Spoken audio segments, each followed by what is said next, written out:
تعالوا نخش بقى على الباجة والسردين. تمام. ده شكل السردين وده شكل الباجة. دولت بيستخدموا في ايه؟ بيستخدموا برضو في التسقيط وبيستخدموا في الوش، بس يعني بيفضل بقى انك بتحط السمكة كلها. هنيجي مثلا للسردين، تمام، او الباجة. الاتنين نفس الطريقة برضو. اول طريقة انك بتشكها من عند العين، تمام، تخرج من العين الناحية التانية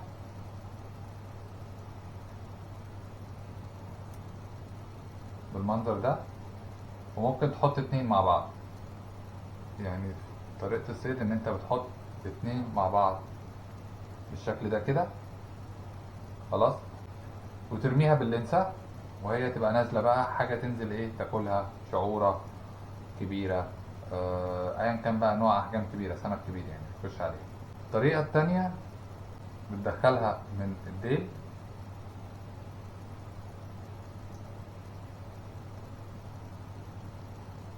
تمام، بالمنظر ده، وترجع تدخلها منين بقى؟ من الجنب، تمام، وتخرج من عند الجلد كده، من نفس الجنب، شايفين؟ تخرج بالمنظر ده كده. ندخل بس السن جوه عشان يبات في اللحم، ترجع تشد الزيادة دي، تبقى المنظر زي ما انتم شايفين كده. عايز تثبتها اكتر، هتعمل العقدة بتاعتك اللي هو الخيط، تجيبه كده اللفة دي، وتروح مدخل الناحية دي وتشد، تعمل العقدة الصغيرة دي كده عشان ما تسلتش منك خالص. تمام. في طريقة تانية برضو، تيجي من عند البق، شايفين؟ تخرجوا من عند الزعنفة، من عند قصدي تخشوا من البق وتخرجوا من الخيشوم،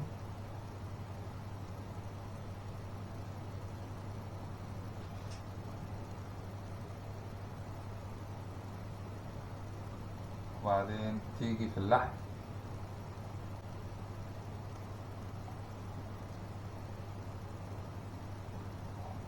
تخرج بالمنظر ده، ويا دوبك بس ترجع ايه،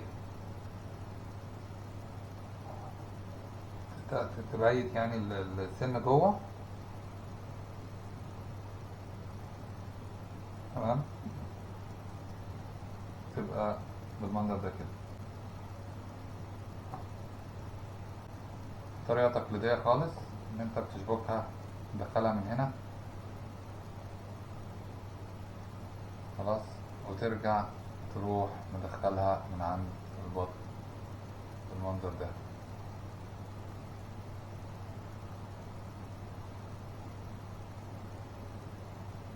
دي الطريقة التقليدية خالص، تمام. وبتيجي برضو تعمل ايه، عقدة، تيجي من هنا تروح عامل العقدة دي، تعمل خيط تتني كده اهو، تروح ايه مدخل بالمنظر ده.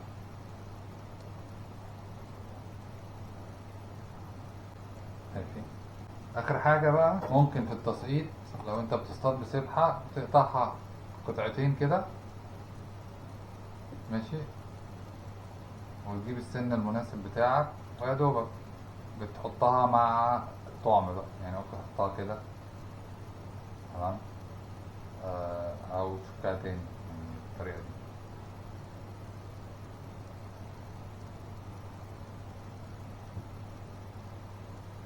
سواء البغا او السردين، ماشي. والراس برضو يا اما بتدخلها من العين او في الظهر بالمنظر ده.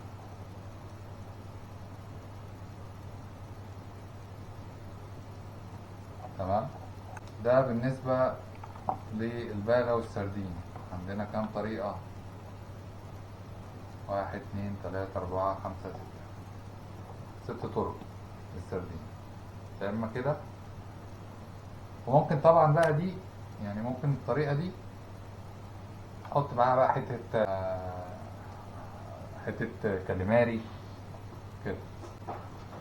فانت عندك الست طرق دولت السردين والباغا. طبعا الاحجام الكامله، السمكه الكامله دي تمام، انت بتبقى مستهدف سمك كبير تمام، سواء وش او تسقيط بسن واحد بجلب او نازل ترقيد. كل الحاجات دي احجام كبيره، انت مستهدف احجام كبيره، فالسنون لازم تكون مناسبه.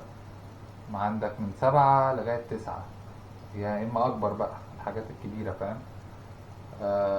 اما التقطيع دوت بيبقى بالنسبه للسبح او القرمه اللي انت بتبقى نازل بيها، تبقى كده نازل بكذا سنين يعني ماكسيمم سنين فوق الرصاصه، وتبقى مطعم بالطريقه دي، وتحط معاها حته ماكريل او حته شيروي او حته كاليماري او حته او قطعه جمبري.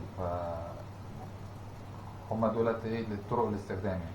بالنسبه للكاليماري فهو طرقه مش كتير تمام. آه انت بيبقى عندك يا اما الاحجام الكبيره دي خلاص، يا اما الاحجام الصغيره دي. فانت الاحجام الصغيره اللي زي دي على طول ممكن تستخدمها كلها على بعض او هتقطعها نصين. فانت لو بتسقط يا اما هتستخدمها كلها او تقطعها قطعتين. خلي بالكوا بيبقى دايما الكاليماري فيه زي سلسلة، هو ما عندوش سلسلة ظهر، هو من رخويات بس ايه، دي بتبقى ظهر بتاعه، هي ديت الحاجة عاملة زي البلاستيك كده يعني. بصوا شايفين دي يفضل تبقى تتشال ماشي يعني. يفضل يبقوا يشيلوا القطعة اللي هي الظهر بتاعت الكلمات. فانت بيبقى عندك المنظر ده كده.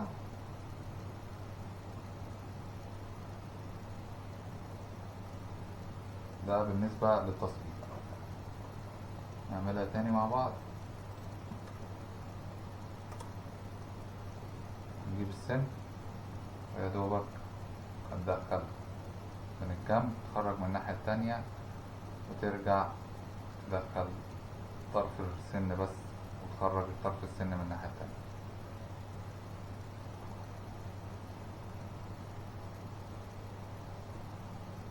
بالمنظر ده تمام. يعني في ناس تحب تقطع شرايح صغيرة زي دي، عادي براحتك يعني مش فارقة، بس بتبقى الحاجات الصغيرة دي مش هتطول. لو في سمك تحت وكده على طول انت كده مش هتستهدف سمك وسط في المتوسط الحجم يعني، اخرك هتخش بقى بونجز وحاجات كده صغيرة. على ما سمكة تيجي وتشم وتيجي تاكل هيكون السمك ده جه نهش وكل الحاجات الصغيرة دي تمام. فدي ممكن تاخدها زي مثلا لو انت مطعم طعمية كبيرة وتزنق بيها او تعمل بيها لوك او تسد بيها ايه مكان طرف السن خلاص، بقى دوبك مشبطها بس كده. ده بالنسبة للتسقيط.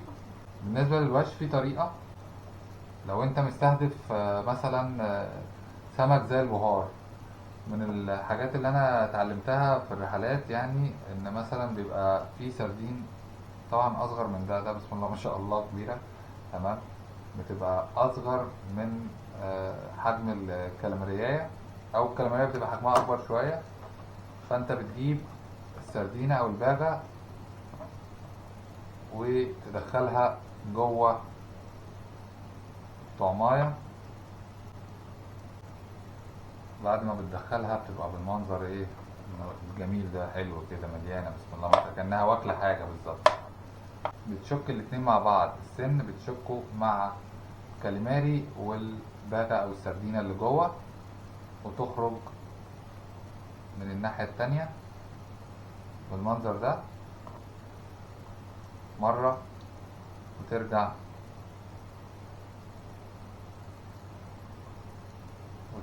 مرة كمان الاتنين مع بعض.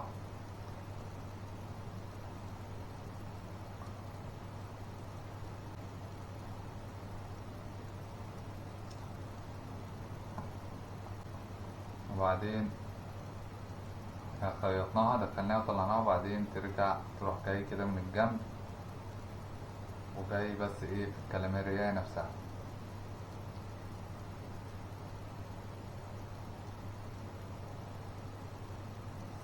سنتلم ومقر.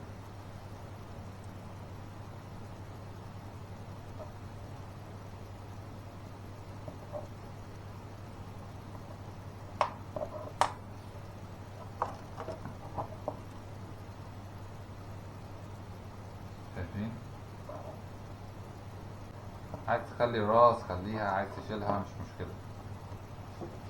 بطرخة ومليانة وتلاقيها ايه عايمة، وتخش عليها على طول ايه البهار يا معلم. الطريقة التانية،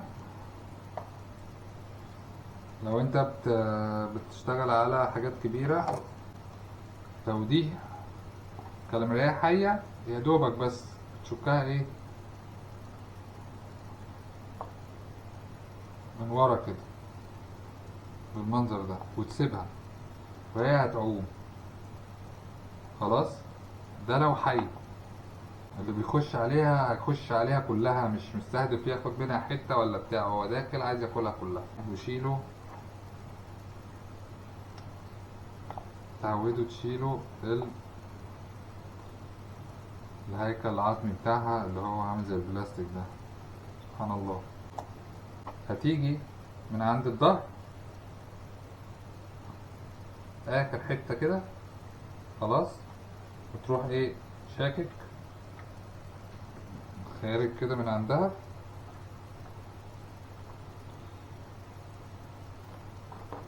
خلاص. وبعدين في النص كده تروح داخل ايه داخلة كاملة، تخش من الجنب وتخرج من الجنب التاني خلاص. يبقى عندك الخيط، مش عارف بقى باين ولا لا. احنا دخلنا من هنا وبعدين خرجنا، وبعدين جينا عند قبل نهاية الراس بشوية، دخلنا وخرجنا منين من الناحية التانية. مكان ما خرجنا هنروح داخلين ايه عند الراس بين العين، هنخش ونخرج من الناحية التانية بالمنظر ده.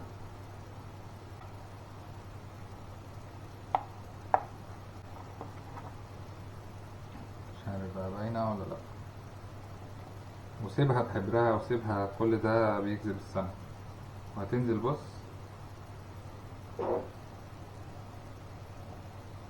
تنزل زي ما هي.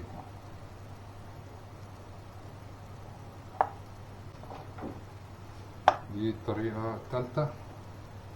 احنا قلنا لو هنطعم بالمنظر ده. اخر حاجة ايه الراس، انت ممكن تصطاد بالراس بس، الراس بس يا جماعة. انتوا اغلبكم بترموا الراس وبتركزوا في حتة اللحم، بالعكس دي بتجيب سمك اكتر من اللحم. هتشكها بين العين، بين العين دي والعين دي، يبقى معاك كده طعماية.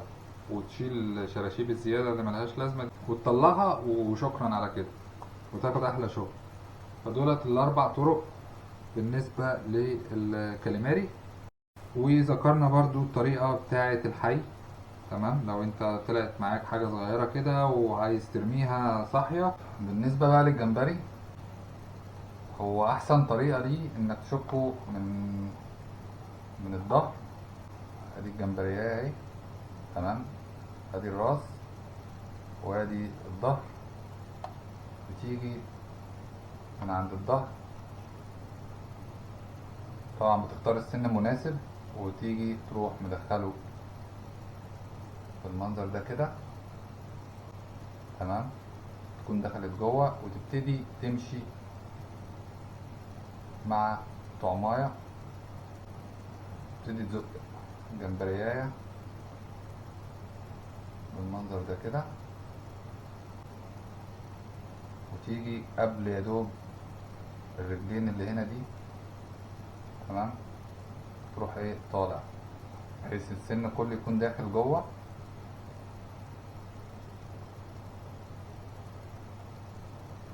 شايفين؟ بالمنظر ده كده. شايفين السن ماشي ازاي جوه؟ دي افضل طريقة لتطعيم الجمبري. ماشي. في ناس تانية بتيجي تروح شايلة الراس بالمنظر ده، وتيجي من العكس، تيجي تروح مدخلة السن من هنا، تبتدي تزق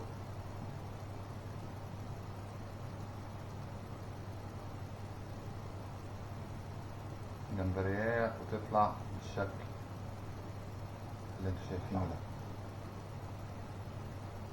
هما دولت الطريقتين بالنسبة للطعم الميت. بالنسبة للطعم الحي، تمام، طبعا بيبقى معاك الأحجام بتبقى أكبر من دي، تمام، بس ده المتاح قدامي. عندك طريقتين، تمام، يا إما بتيجي تشك من عند الديل، طريقتين، يا إما بتيجي بتشك من عند الديل، تخش من هنا تخرج يا دوبك بس من ناحية، تدخل السن وتخرجه من الناحية التانية وتسيبها تتحرك براحتها، تمام، يا اما بتيجي من عند الراس ما بين العين ما بين الاتنين، تمام، وتروح ايه فارزها غرزة واحدة، تمام. هما دولت الطريقتين بالنسبة للطعم الحي. تيجي من عند الراس وتشكها بس كده يا دوب، خلاص، تبقى هي بقى ايه بتتحرك بالمنظر ده، يا اما تبقى بالمنظر ده، خلاص. بس طبعا ايه يعني مش كده، انا كده ضربتها في مقتل، يعني ده عند مخها كده.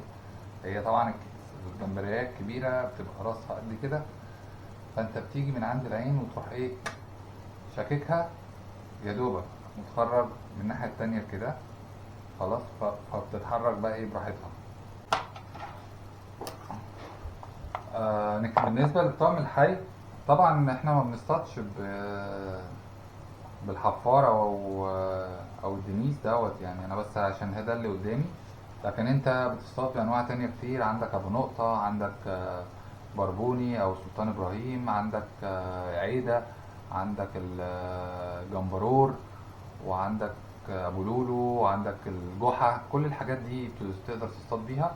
وعندك البونجز برضو، مش عارف قلت ولا لا.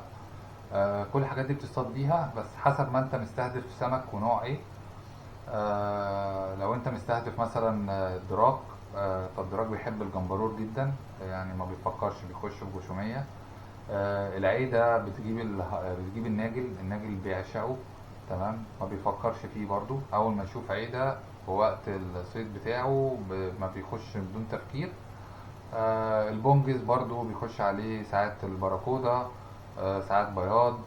عندك ابو لولو برضو بيخش عليه ناجل وكشر وشرايف. فحسب ما انت ما هتصطاد، يعني حسب ما انت ناوي تصطاد على ايه، او النوع اللي طلع لك حجمه صغير، ايا كان بقى النوع اللي انا ذكرته دوت، فانت تبقى عارف انت دي النوع دوت انهي سمك بيستهدفه. طيب، انا عندي 3 طرق ممكن ادخل السن من هنا، تمام. ولو دخلت السن من هنا لازم ابقى واخد بالي من الخط ده. شايفين الخط الغامق ده بيبقى ماشي مع السلسلة بتاعت السمكة، تمام، الهيكل العظمي بتاعها. فخلي بالك ان انت تبقى فوق شوية يا دوبك، يعني يا دوبك بتدخل من اللحم انه تطلع من الناحية التانية، بحيث انك ما تأذيش السمكة وتأثر على الفعالية بتاعت الحركة بتاعتها. لانها بعد شوية بتكون ماتت لو انت عملت اصابة في الهيكل العظمي.